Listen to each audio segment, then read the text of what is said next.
નમસ્કાર. ચાલો આજે જાણીએ કે ગુજરાત સરકાર ખેતીના સાધનો ખરીદવા માટે ખેડૂતોને કેવી રીતે મદદ કરે છે. આ સમજૂતીમાં આપણે ખાસ કરીને ટ્રેક્ટર અને ટ્રેલર પર જે આર્થિક મદદ મળે છે એની બધી જ વિગતો પર નજર કરીશું. તો સૌથી પહેલો સવાલ, શું ખેતી માટે નવા સાધનોની જરૂર છે? મોટાભાગના ખેડૂતો આ સવાલનો સામનો કરતા જ હોય છે, કેમ કે આપણે જાણીએ છીએ આધુનિક સાધનો ખરીદવાનો ખર્ચ ઘણો વધારે હોય છે. પણ અહીં જ સરકારની યોજનાઓ ખરેખર કામે લાગે છે. ખેતીને વધુ ઉત્પાદક અને સહેલી બનાવવા માટે સરકાર આ જરૂરી સાધનોની ખરીદી પર નાણાકીય સહાય આપે છે. તો આજે આપણે શું શું જોવાના છીએ?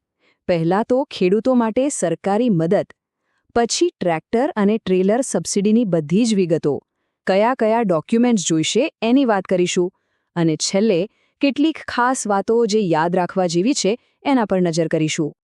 ચાલો તો શરૂઆત કરીએ આપણા પહેલા મુદ્દાથી, ખેડૂતો માટે સરકારી મદદ. જોઈએ કે સરકાર ખેતીમાં આધુનિકીકરણને પ્રોત્સાહન આપવા માટે કેવી સહાય આપે છે, ખાસ કરીને બે મુખ્ય સબસિડી યોજનાઓ દ્વારા. હવે સીધા આવી જઈએ ટ્રેક્ટર સબસિડી યોજના પર. ચાલો આમાં જરા ઊંડા ઉતરીએ અને સમજીએ કે આ યોજના શું છે અને એમાં ખરેખર કેટલી સહાય મળી શકે છે.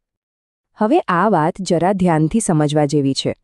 સરકાર ટ્રેક્ટરની જે કુલ કિંમત હોય એના 25% સુધીની સહાય આપે છે, પણ એની એક ઉપલી મર્યાદા પણ છે, 1 લાખ રૂપિયા.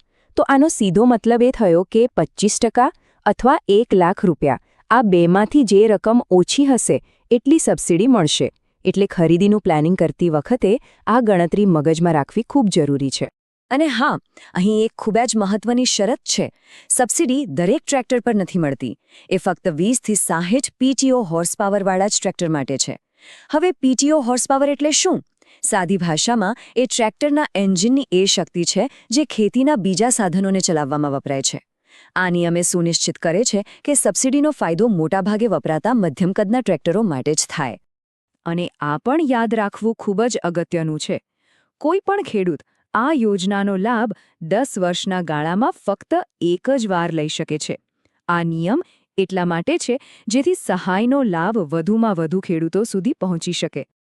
ચાલો હવે વાત કરીએ બીજી મહત્વની યોજનાની, ટ્રેલર સબસિડી. જોઈએ કે એના નિયમો અને એમાં મળતી મદદની રકમ ટ્રેક્ટરની યોજનાથી કઈ રીતે અલગ પડે છે. ટ્રેલર માટેની સબસિડીની ગણતરી થોડી અલગ છે. આ યોજનામાં રાજ્યના કોઈપણ વર્ગના ખેડૂતને ટ્રેલરની કુલ કિંમતના 20% અથવા વધુમાં વધુ 30,000 રૂપિયા, આ બેમાંથી જે પણ રકમ ઓછી હોય તેટલી સહાય મળે છે. આ તારીખો ખાસ નોંધી લેજો. જુઓ, ટ્રેલર સબસિડી માત્ર અરજી કરવાનો સમયગાળો છે ને એ બહુ જ ટૂંકો હોય છે, ફક્ત 1 જ મહિનો. અરજીઓ 27 માર્ચ 2026 એ શરૂ થશે અને 26 એપ્રિલ 2026 તો બંધ પણ થઈ જશે. એટલે આ તારીખો ભૂલથી પણ ચૂકાય નહીં એનું ધ્યાન રાખવું પડશે. તો હવે આપણે આવી ગયા છે સૌથી અગત્યના ભાગ પર, જરૂરી દસ્તાવેજો. કોઈપણ સરકારી યોજનાનો લાભ લેવો હોય તો સાચા કાગળપત્રો તૈયાર રાખવા એ પહેલું અને સૌથી મહત્વનું પગથિયું છે. તો ચાલો ફટાફટ જોઈ લઈએ કે અરજી કરવા માટે કયા કયા ડોક્યુમેન્ટ્સ હાથ વગા રાખવા પડશે. જો બધી તૈયારી પહેલેથી જ કરી લઈએ તો આખી પ્રોસેસ એકદમ સહેલી અને ઝડપી બની જાય છે. હવે વાત આવે છે કાગળિયાની, જે ઘણીવાર સૌથી માથાનું દુખાવો હોય છે, ખરું ને? પણ ચિંતા નહીં, આપણે એને એકદમ સરળ બનાવી દઈએ. આપણે બધા જ જરૂરી ડોક્યુમેન્ટ્સને 3 ગ્રુપમાં વહેંચી દીધા છે. તો પહેલું ગ્રુપ છે વ્યક્તિગત અને બેંકના ડોક્યુમેન્ટ્સનું.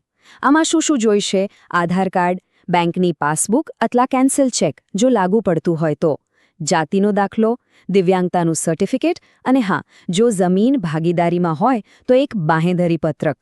બીજું ગ્રુપ છે જમીનની માલિકીના પુરાવા માટે. આના માટે જોઈશે જમીનના 7 બાર અને 8 અના અવતારા. જો જમીન વન વિસ્તારમાં આવતી હોય તો વન અધિકાર પ્રમાણપત્ર. અને છેલ્લે આપણે જે અરજી ફોર્મ ભર્યું હોય એની સહી કરેલી એક નકલ. અને હવે ત્રીજું અને છેલ્લું ગ્રુપ, ખરીદીના પુરાવા. આમાં શું જોઈશે? સાધનની ખરીદીનું ઓરિજિનલ બિલ, RTO પાસિંગની વિગતો, જે સાધન ખરીદ્યું છે એનો ફોટો, અને સૌથી અગત્યનું, લાભાર્થીનો એ જ સાધન સાથેનો એક ફોટો. આ બધું જ જમા કરાવવાનું રહેશે. ચાલો હવે આપણે આખી વાતનો ટૂંકમાં સાર જોઈ લઈએ. અત્યાર સુધી જે પણ ચર્ચા કરી એનો સૌથી મહત્વના મુદ્દાઓ પર એકવાર ફરીથી નજર નાખી લઈએ, જેથી બધું એકદમ સ્પષ્ટ થઈ જાય. આ ટેબલ પર એક નજર નાખો. બંને યોજનાઓનો તફાવત એકદમ સાફ દેખાઈ જશે. ટ્રેક્ટર માટે 25% અથવા વધુમાં વધુ 1 લાખ રૂપિયા, પણ શરત એટલી જ કે ટ્રેક્ટર 20થી 60 પીટીઓ હોર્સ પાવરનું હોવું જોઈએ. બીજી બાજુ ટ્રેલર માટે 20% અથવા 30,000 રૂપિયા સુધીની મદદ મળે છે, અને એ પણ બધા જ ખેડૂતો માટે ઉપલબ્ધ છે. આ રીતે સરખામણી કરવાથી બધું સરળતાથી યાદ રહી જાય છે. અને અંતે એક મોટો સવાલ વિચારવા જેવો છે. શું આ સબસિડી યોજનાઓ ફક્ત સાધનો ખરીદવામાં જ મદદ કરી રહી છે, કે પછી તે ખરેખર ગુજરાતની ખેતીનું આખું ભવિષ્ય બદલી રહી છે? આવનારા સમયમાં એના સામાજિક અને આર્થિક પરિણામો કેવા હશે?